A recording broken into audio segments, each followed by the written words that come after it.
నాలోనూ గంట మోగింది. అందుకు కారణం ఆమె అందమే కాదు, ఆమె వెనకాల ఉన్న పెద్ద కుటుంబం కూడా.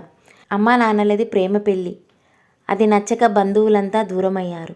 ఎప్పటికైనా పెద్ద కుటుంబంతో బంధుత్వం కలుపుకోవాలనేది నా ఆశ. కల తీరపోతుందనుకుంటే మా వాళ్ళు మన పెళ్ళికి ఒప్పుకోరు, లేచిపోయి పెళ్లి చేసుకుందాం అంటూ బాంబు పేల్చింది. అలా చేస్తే నా జీవితానికి అర్థమేంటి? ముందు మంచి ఉద్యోగాల్లో స్థిరపడదాం, తర్వాత వాళ్ళని ఎలాగైనా ఒప్పిద్దామని సముదాయించా. సరేనంది.